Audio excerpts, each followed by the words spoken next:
I'm Kathy Bisbee reporting live from Hollister, California, where on election night we have CMAP coverage all night long, 7 to 11 p.m.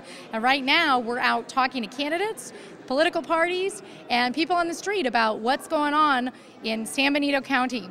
So we've been talking here with Marvin, yes, and he's going to introduce himself in a moment, but we have heard some reports of some incidents at the polls today, so we'd like to report on that, and we'd also like to hear a little bit about what's going on with Republicans. So Marvin, can you tell us just who you are, and then we'll let our students here talk to you about the issues at the polls. Hi.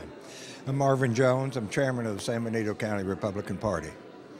And we did poll watching today.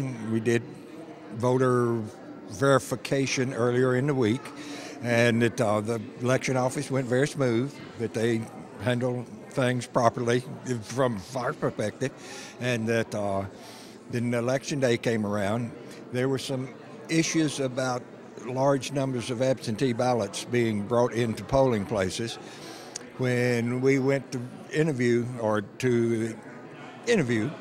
that everything was okay, that absentee ballots were coming in, the people that were bringing them were signing them properly, and that the inspectors were following the rules. There were one or two cases where individuals had some question about registration. They gave them a provisional ballot, which was proper, and so everything was going real smooth. Then there was an incident at one precinct where it was reported that one of the translators was saying, vote for Pat, vote for this candidate in Spanish. And the word... Now you're talking about a poll worker who is paid by the state of California to just give information about a poll worker to translate. Voting. That's correct. And that we notified our lawyer who was in town, and by the time he got over there, the election official, Joe Paul Gonzalez, was on it real quick. By the time that our man got there, my understanding is that the inspector of the polls, as well as the translator, had been discharged. And Joe Paul went there, confirmed the irregularities, and discharged him. You're out of here. So Joe Paul gets a attaboy for that. He was on the ball. That's a pretty serious infraction, actually, to have a poll worker, because you're not allowed to do any kind of influencing of the vote within, 100 feet of the polling place? That's correct. And there was an infraction, and Joe Paul just took care of it just almost immediately. Well, that's good to hear. I know that students here have a couple questions. Israel, did you have something you'd like to ask Marvin? Yes. How is Joe Paul, what is Joe Paul doing right now?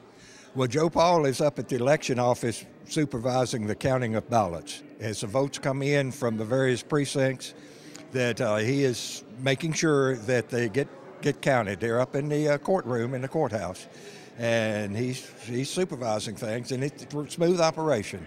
They've done it enough times, and they've got the kinks worked out, and by 11 o'clock they will have counted all the ballots, most probably. Thank you. And he's the registrar of voters for San Benito County, correct? That's correct. Megan, do you have a question about how maybe it's going for their candidates? Has there been any reports of fraud at the polls? Just the one that we mentioned a moment ago, and that's the only one that I've heard of. There may have been others, but I haven't heard of any. Some of our candidates are losing, some of our candidates are winning. I was disappointed with a couple of the propositions. Which ones?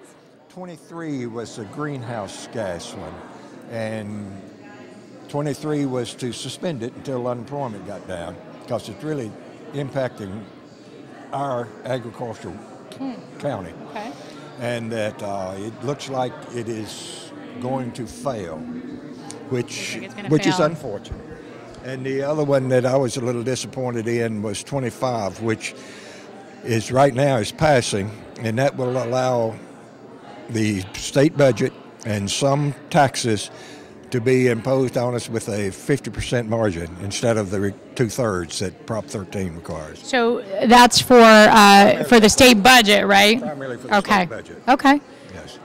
Well, is there anything else you want to add before we step away to go interview some more folks out there on election night? Y'all seem to be getting around. I've seen you elsewhere. Thank you. Thank you so much for taking the time. It's nice to be here at the Vault. And we're reporting live from Hollister, California. And we'll be back to you with some more reports on the campaign trail.